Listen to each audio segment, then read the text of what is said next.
Assalamualaikum warahmatullahi wabarakatuh. Perkenalkan, nama saya Lita Agustiana dari Prodi Pendidikan Bahasa dan Sastra Indonesia kelas 2A.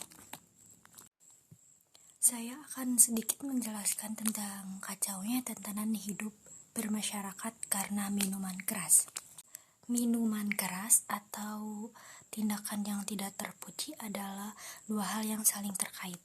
Belakangan ini makin sering terjadi kejadian yang meresahkan umat dan warga.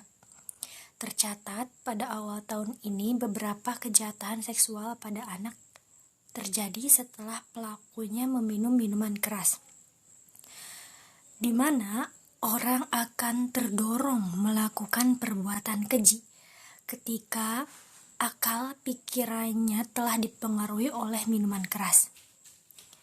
Minuman keras atau yang sering disebut miras merupakan minuman mengandung senyawa alkohol atau etanol.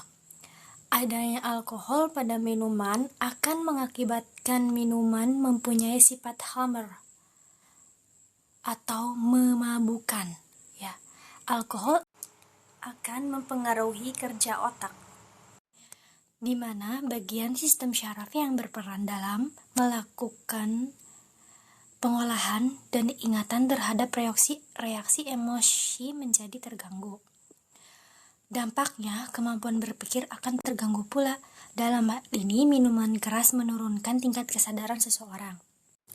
Mengenai larangan mengonsumsi minuman keras, Islam sudah mengajarkan kita untuk tidak meminum khamr, sebagaimana terdapat dalam Al-Quran Surah Al-Ma'idah ayat 90 yang artinya, "Wahai orang-orang yang beriman, sesungguhnya meminum khamr, berjudi, dan berkurban untuk berhala dan mengundi anak panah adalah perbuatan keji dan termasuk perbuatan syaitan.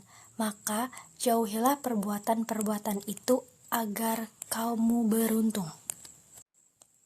Dengan memaknai ayat di atas, jelaslah bahwa minuman yang bersifat memabukkan hanya akan mendekatkan seseorang kepada perbuatan syaitan. Maraknya perdagangan miras saat ini di warung-warung kecil pinggir jalan, bahkan di antaranya sudah terang-terangan berdagang miras.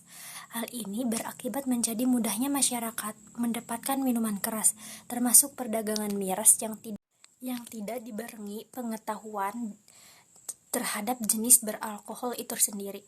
Banyak di antara mereka yang tidak paham terhadap jenis alkohol yang belum diminum atau tidak. Ditambah lagi tidak adanya pengetahuan tentang zat-zat yang bersifat racun ketika dicampur dengan alkohol. Alkohol tidak tarapangan atau tidak layak pangan dikenal dengan sebutan alkohol teknis, di mana alkohol tersebut dengan kadar etanol tinggi yang bisa dihasilkan dari proses industri kimia. Bahan baku yang digunakan juga bisa dari bahan non-alami. Apalagi pencampurannya dengan zat-zat kimia yang berbahaya akan semakin mempertinggi tingkat racunnya. Masih lekat diingatkan kita 5 tahun terakhir, banyak kasus kematian sekelompok orang akibat pesta miras oplosan. Perilaku kebiasaan meminum minuman keras tersebut justru yang mengantarkan ajalnya, dijemput maut. Belum lagi maraknya kasus kekerasan dalam rumah tangga akibat minuman keras.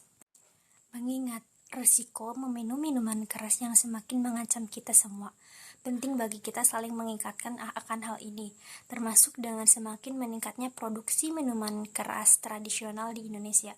Tingginya tingkat permintaan konsumen lokal mengakibatkan secara tidak resmi produsen miras tradisional di beberapa daerah itu beroperasi, sehingga controlling terhadap kadar etanol yang diproduksi tidak ada.